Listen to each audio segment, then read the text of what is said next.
அனைவருக்கும் வணக்கம். முன்னொரு காலத்தில் ஒவ்வொரு ஊராக சென்று அங்கு தங்கி அங்கு உள்ள கோவில்களில் சாமி தரிசனம் செய்யும் துறவி ஒருவர் வாழ்ந்து வந்தார். ஒரு நாள் அவர் ஒரு ஊருக்கு சென்று அங்கு உள்ள புகழ்பெற்ற கோவில் ஒன்றில் சாமி தரிசனம் செய்துவிட்டு கோவில் வெளியே உள்ள ஒரு மரத்தின் கீழ் அமர்ந்திருந்தார். அப்போது அதே ஊரை சேர்ந்த ஒரு மனிதர் தனது குடும்பத்தோடு சாமி தரிசனம் செய்வதற்காக அந்த கோவிலுக்கு வந்திருந்தார். கோவில் வாசலில் நின்று கொண்டிருந்த அவரிடம் அவரது மனைவி ஏதோ ஒன்று சொல்ல, திடீரென கோபப்பட்டு அவர் தனது மனைவியையும் அம்மாவையும் பயங்கரமாக திட்டிக்கொண்டு சத்தம் போட்டார். பிறகு அங்கு உள்ள கடை ஒன்றில் கோவிலுக்கு தேவையான சில பொருட்களை வாங்கலாம் என சென்றவர் அந்த கடைக்காரரிடம் இவர் ஒன்று கேட்க, அந்த கடைக்கார அம்மா ஒரு பதில் சொல்ல, இவருக்கு பயங்கர கோபம் ஏற்பட்டு அந்த கடைக்காரரிடம் சண்டைக்கு போய்விட்டார். பிறகு இவருடைய மனைவி ஓடிப்போய் அவரை சமாதானப்படுத்தி அழைத்து வந்தார்.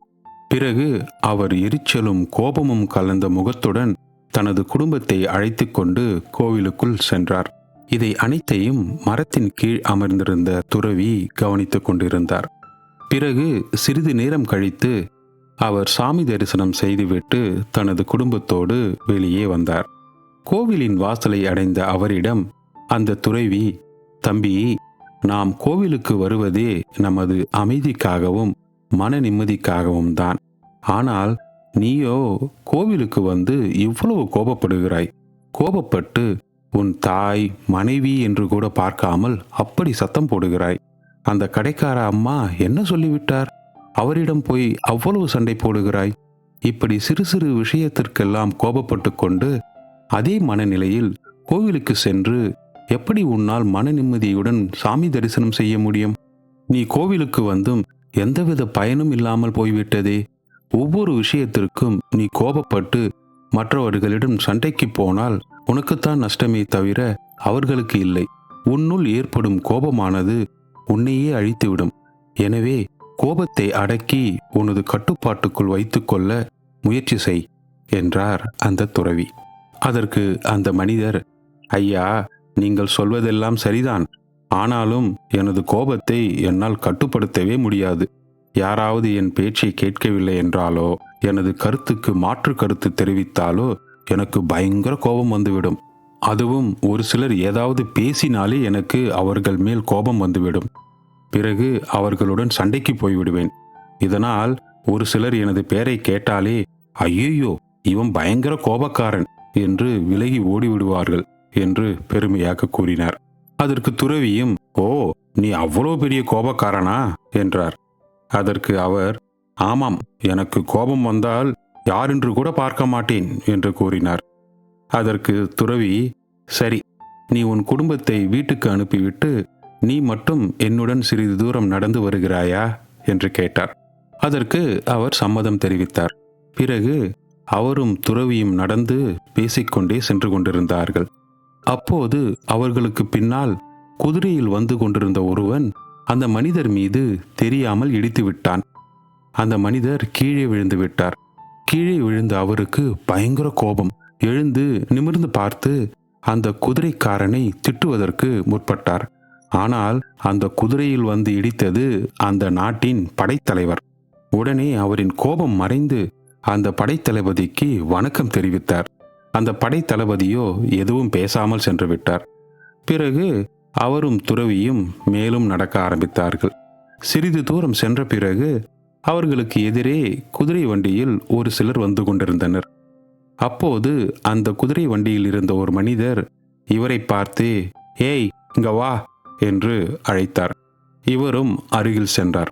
குதிரை வண்டியில் இருந்த அவர் அதே ஊரில் உள்ள ஒருவரின் வீட்டிற்கு எப்படி செல்ல வேண்டும் என்று வழி கேட்டார். அதற்கு இவர், எனக்கு அந்த வீட்டுக்கு வழி தெரியாது.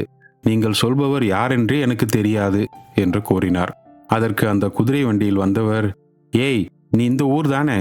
இவ்வளவு பெரிய ஆளா இருக்கிறாய், எதை கேட்டாலும் தெரியாது தெரியாது என்று சொல்கிறாயே என்று திட்டி, சரி, நீ போ, நான் பார்த்துக்கொள்கிறேன் என்றார்.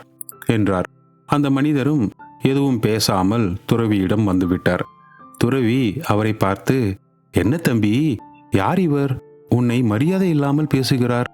நீ எதுவும் பேசாமல் வந்து விட்டாயே என்று கேட்டார். அதற்கு அவர், சாமி, இவர் யார் என்று உங்களுக்கு தெரியாதா? இவர் பக்கத்து ஊரைச் சேர்ந்த மிகப்பெரிய கோடீஸ்வரர். இந்த நாட்டின் அரசருக்கே பணம் கொடுத்து உதவும் அளவுக்கு இவரிடம் பணமும் செல்வமும் உள்ளது. அரசருக்கு மிகவும் நெருக்கமானவர் என்று கூறினார். பிறகு சிறிது தூரம் சென்ற பிறகு துறவி அவரிடம், தம்பி, நம் நாட்டின் அரசன் வீட்டு வரி, தண்ணீர் வரி அனைத்தையும் ஏற்றிவிட்டாராமே என்றார். அதற்கு அவர், ஆமாம் ஐயா, வரிகளை பல மடங்காக ஏற்றிவிட்டார். நாம் சம்பாதிப்பதெல்லாம் இந்த வரிகளை கட்டுவதற்கே சரியாகிவிடும் போல இருக்கிறது என்றார். அதற்கு துறவி, அரசாங்கத்தை எதிர்த்து நீ எதுவும் பேசவில்லையா? நாட்டு மக்கள் ஏதாவது போராட்டம் செய்தார்களா என்று கேட்டார். என்ன, அரசாங்கத்தை எதிர்த்து நான் பேசுவதா? சரியாக சொன்னீர்கள். ஏன், நான் நல்லா இருப்பது உங்களுக்கு பிடிக்கவில்லையா என்று கேட்டார் அந்த மனிதர். அதற்கு துறவி, இப்போது நான் உன்னிடம் பழகியதிலிருந்து ஒரு விஷயத்தை நன்கு புரிந்து கொண்டேன். நான் மிகப்பெரிய கோபக்காரன். என்னால் கோபத்தை அடக்கவே முடியாது. கோபம் வந்தால் யார் என்று கூட பார்க்க மாட்டேன் என்று சொன்னாயே, அவை அனைத்தும் பொய். நீ நடிக்கிறாய் என்றார் துறவி. அதற்கு அவர் ஆச்சரியமடைந்து, ஐயா, என்ன சொல்கிறீர்கள்? நான் நடிக்கிறேனா? எதை வைத்து இப்படி சொல்கிறீர்கள் என்று கேட்டார். அதற்கு துறவி, நாம் நடந்து வந்து கொண்டிருந்த போது குதிரையில் வந்த ஒருவன் உன்னை கீழே தள்ளிவிட்டான். உனக்கு நல்ல காயங்களும் ஏற்பட்டது. ஆனால் நீயும் அவனிடம் உன் கோபத்தை காட்டி சண்டை போடாமல் அவனுக்கு கூனி குறுகி வணக்கம் தெரிவித்தாய். ஏனென்றால் அவர் இந்த நாட்டின் படைத்தலைவர் என்பதற்காக. ஆனால் அவன் உன்னை கொஞ்சம் கூட மதிக்காமல் எதுவும் பேசாமல் சென்று விட்டான். தான் தவறு செய்தும் உன்னிடம் மன்னிப்பும் கேட்காமல் சென்ற அந்த படைத்தலைவரிடம் ஏன் உன் வீரத்தை காட்டவில்லை? உனது கோபம் எங்கே போனது? ஏனென்றால் அவர் உன்னை விட உடல் பலம், அதிகார பலம் மிக்கவர். பிறகு குதிரை வண்டியில் வந்த ஒருவர் உன்னிடம் மரியாதை இல்லாமல் தரக்குறைவாக பேசி உன்னை அவமானப்படுத்தினார். அப்போது உனது கோபம் எங்கே போனது? அவர் திட்டிய போது எதுவும் பேசாமல் நின்று கொண்டிருந்தாயே. ஏனென்றால் அவர் உன்னை விட பணபலமும் ஆள்பலமும் மிக்கவர். பிறகு இந்த நாட்டின் மன்னர் தேவையில்லாத வரி சுமையை ஏற்படுத்தி மக்களை கொடுமைப்படுத்துகிறார் என்று நான் சொன்னதற்கு அவர் மேல் உனக்கு எந்த கோபமும் வரவில்லை. கோபப்பட்டு அவரை எதிர்த்து கருத்து கூட உன்னால் சொல்ல முடியவில்லை. ஏன், அரசரை பற்றி என்னிடம் பேசுவதற்கே பயந்து கொண்டு எதுவும் பேசாமல் இருந்தாய்.